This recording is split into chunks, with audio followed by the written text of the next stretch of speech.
Clément Lesage pour Paris Normandie. Est-ce qu'on peut commencer en faisant un petit point sur l'effectif? Est-ce qu'on a des blessés, actuellement des retours de blessures pour le match contre Bourg-en-Bresse? On est toujours dans l'incertitude concernant Tony Njike par rapport à sa blessure où il est sorti en première période. Donc là, à ce jour, il n'a pas encore repris l'entraînement. Donc l'incertitude, avec peut-être un petit espoir quand même qu'il puisse être avec nous. Non, sinon pour l'instant, il n'y a pas d'autres blessés. Ok, pas de retour quelconque dans l'effectif Il n'y avait pas de blessés Ok. non plus avant, puisqu'on avait récupéré Chipamba sur le dernier match. Donc non, c'est plus des départs des internationaux au niveau des absences. Voilà. À la différence de la Ligue 1 et de la Ligue 2, le National se poursuit ce vendredi avec la réception de Bourg-en-Bresse. Qu'est-ce que vous attendez de ce match? Déjà, dans un premier temps, il faut qu'on reconstruise une équipe pour ce match-là, parce qu'on a des absents par rapport à notre dernier match et puis par rapport à notre dernier match à domicile. Voilà, on va œuvrer pour récupérer les 3 points, pour gagner les 3 points. Donc on reste sur une bonne performance à domicile en termes comptables. Là, c'était plus compliqué à Boulogne. On a travaillé sur notre dernière prestation et puis on a la venue aussi d'un nouveau défenseur. Donc voilà, on travaille sur une défense, une nouvelle défense pour ce match-là, et qui va nous apporter des solutions pour la suite. Donc ça, c'est important. Donc voilà. Oui, est-ce que vous parlez de reconstruire un effectif? QRM fait partie de ces clubs qui ont vu des joueurs partir en sélection. Est-ce que vous trouvez ça normal que le championnat se poursuive alors qu'il y a la trêve internationale, mais une trêve pas pour vous, et vous vous retrouvez handicapé de plusieurs joueurs, 3 en l'occurrence? Ouais, c'est compliqué à comprendre parce qu'il y a quand même beaucoup de place dans ce calendrier-là. Et en plus, on a un championnat maintenant avec 17 équipes. Donc il y a des week-ends libres qui peuvent aussi nous permettre de jouer à la place de ces trêves internationales. Ce qui est pas normal, c'est que le règlement permet, si vous avez des internationaux français, de remettre le match. Alors que si vous avez des internationaux étrangers, vous ne pouvez pas remettre le match, reporter le match. Donc moi, c'est juste ce point de règlement-là qui est pas équitable. Au moins, ça vous donne l'opportunité de rebondir directement après le revers subi sur la sur la pelouse de Boulogne-sur-Mer la semaine dernière. Comment vous expliquez ce match et notamment cette première mi-temps un peu ratée? Est-ce que c'est vous qui êtes passé à côté ou c'était plus fort en face? Comment vous l'expliquez? Non, moi, j'avais déjà évoqué ça en conférence de presse après le match. On a fait une première mi-temps qui était insipide en termes d'intensité et de jeu vers l'avant. Donc maintenant, ce qu'il faut retenir, certes, on a perdu le match, donc ça on l'a bien retenu. Par contre, on a produit des choses en deuxième période qui sont cohérentes et sur lesquelles on a travaillé cette semaine pour reproduire ça ce week-end. La semaine a aussi été rythmée par la fin du mercato. À QRM, on a eu des départs, mais aussi des arrivées tardives.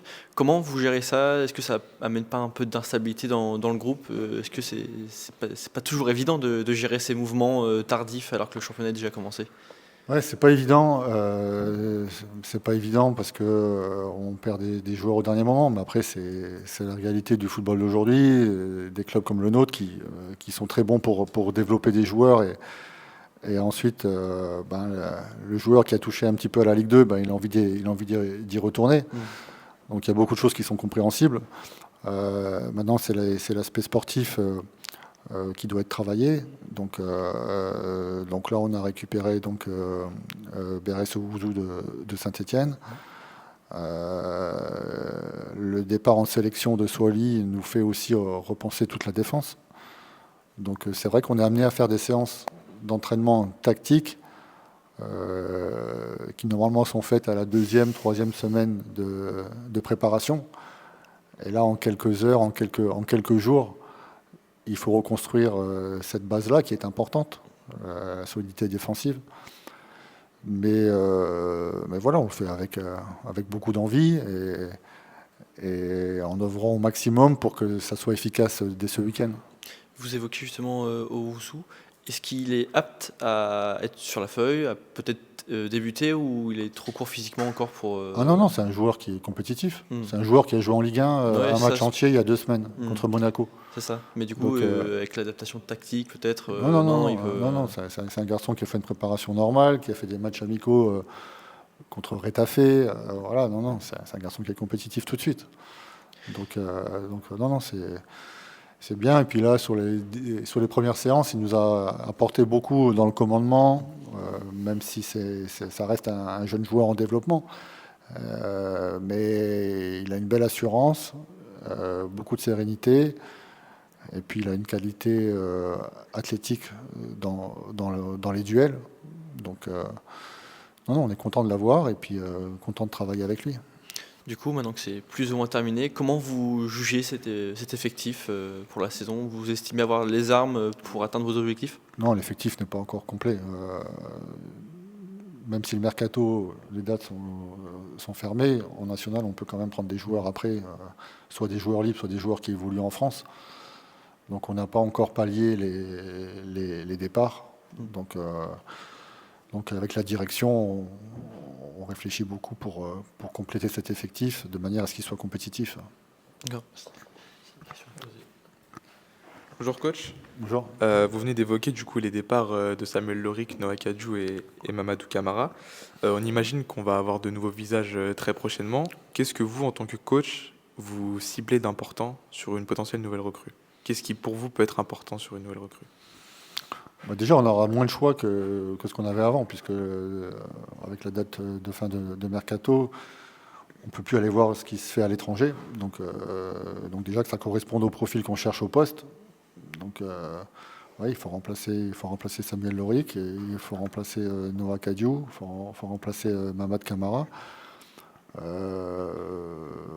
Maintenant, ce qui est important, c'est que ça rentre dans nos principes de jeu en termes de qualité athlétique, en termes de qualité technique. Et toujours cette idée qui est propre au club, c'est de développer des joueurs. Donc c'est toujours avoir un bon mix entre des joueurs d'expérience par rapport au niveau dans lequel on évolue, donc le national, et avoir des joueurs en développement qu'on puisse accompagner et faire franchir un palier avec nous. Ken Bonnevie a démarré toutes les rencontres de national jusqu'à présent. Aura-t-on l'occasion de voir Pierre Patron démarrer une rencontre, et quand est-ce qu'on sera fixé sur le gardien numéro 1? Aujourd'hui, c'est Ken Bonnevie. Je réponds à ce sujet à chaque conférence de presse ici. Ken Bonnevie, pour l'instant, est titulaire. Et Pierre Patron est remplaçant. Voilà. Après, c'est les performances qui feront évoluer ou pas cet ordre qu'il y a aujourd'hui. Mais comme je l'ai dit, il n'y a pas un numéro 1 ou un numéro 2 pour la saison. C'est les performances qui détermineront ça. Vous allez affronter une équipe de Bourg-en-Bresse qui a elle aussi gagné contre Dijon et a fait un match nul contre Boulogne. Ouais. Comment vous, en tant que coach, analysez-vous cette équipe en globalité? C'est une équipe qui est solide défensivement, qui s'appuie généralement sur une défense à 5. Je connais bien cette équipe-là, même si elle a changé d'entraîneur, parce que l'année dernière, avec la réserve de la JOCR, on évoluait dans le même groupe.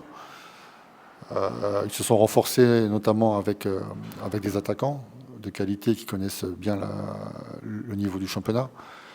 Donc c'est une équipe qui aime bien la possession, qui développe du jeu. Et voilà, nous on va essayer aussi de mettre en place ce qu'on sait faire, essayer d'appuyer là où ça peut faire mal pour eux. Voilà, je m'attends à un match engagé. Et puis je pense que ce qui peut nous amener à prendre le pas sur cet adversaire-là, c'est si on arrive à mettre en place notre qualité technique. Donc voilà, il faut qu'on soit exigeant nous-mêmes sur cet aspect-là. D'accord, merci. Bonjour Capo. Bonjour. Alors première question, comment s'est passée ton intégration à QRM et comment tu décrirais l'ambiance dans le groupe en général? Mon intégration s'est bien passée. Hein. Je connaissais déjà quelques personnes, je connaissais Tony, je connaissais Jordan, LeBron. Et ils m'ont bien intégré, après avec le reste du groupe aussi. Et l'ambiance dans le groupe, elle est pas mal. Ça va, il y a un peu de jeunes, un peu de plus vieux. L'ambiance, elle est bien.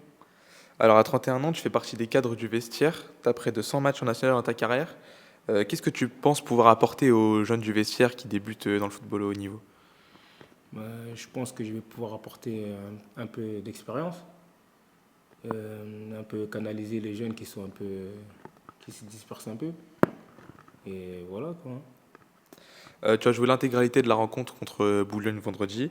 Qu'est-ce qui, selon toi, a manqué à l'équipe pour aller chercher un résultat? Selon moi, qu'est-ce qu'il a manqué vendredi? Il a manqué un peu, je dirais, de. Comment dire? On a eu beaucoup d'actions et ce qu'il a manqué, c'était de finir les actions, quoi. L'efficacité. Efficacité dans les deux surfaces, en fait, devant et derrière aussi. Merci. Bonjour Capot, Clément pour Paris-Normandie. À quel type de match tu t'attends là contre Bourg-en-Bresse? C'est une équipe qui fait un bon début de saison. Tu t'attends à quoi comme match du coup? Je m'attends à un match dur. Tous les matchs de national, ils sont compliqués. J'attends que. Je sais que Bourg-en-Bresse, ils ont un bloc solide défensif. Donc ça va être un peu compliqué. Comme tous les matchs, ils sont compliqués. Donc on va essayer de l'aborder de la bonne manière. Vous restez sur une victoire à domicile. C'est important pour le groupe de faire du Auchon une forteresse où l'adversaire peut se dire que ça va être compliqué d'aller chercher QRM à domicile parce que ils sont sur une série en cours. C'est ça votre but, rester invaincu ou du moins enchaîner les victoires à domicile? Oui, c'est important de gagner tous les matchs qui sont à domicile, au moins de ne pas les perdre. C'est comme ça, tout le monde, quand il vient ici, il sache que ça va être compliqué. Et c'est ce qu'on va essayer de faire dès vendredi. Le mercato là c'est terminé en fin de semaine. Comment toi tu l'as vécu? Toi tu es arrivé, mais tu as vu des joueurs arriver, tu as vu des joueurs repartir. Tu le vis toi dans une vie de groupe? Comment ça se passe? C'est pas trop dur de voir des gens à qui on vient de s'attacher repartir peut-être? Comment tu le vis? Ouais, c'est un peu compliqué parce que même avec les joueurs qui sont partis, on commençait à avoir une certaine affinité. Mais on a l'habitude de ça maintenant. Les mercatos, chaque année, c'est pareil dans chaque club. Il y a des gens qui partent et des gens qui viennent. Donc il faut s'adapter et on espère s'adapter rapidement. Parce que toi, tu as eu la chance d'arriver plus tôt. Justement, comment ça s'est fait? Comment tu te retrouves à QRM pour disputer cette saison? Ça s'est fait assez rapidement ou ça a été vraiment ton choix prioritaire de rejoindre QRM cet été? Non, assez rapidement, non, parce que moi je suis arrivé quand même, ils avaient fait déjà 2 semaines et demie, je crois, de prépa. Donc ça s'est fait sur le tard. Mais comment ça s'est fait? Le coach il m'avait appelé et j'ai bien aimé comment on a abordé les choses. Et après ça s'est fait rapidement, juste après son appel. Parce que pour toi, quelles sont tes ambitions là, cette saison? C'est aider l'équipe à atteindre ses objectifs, mais toi personnellement, est-ce que tu t'es fixé des objectifs? Personnellement, tout d'abord, c'est de jouer le plus de matchs possible. Et collectivement, c'est de terminer le plus haut possible.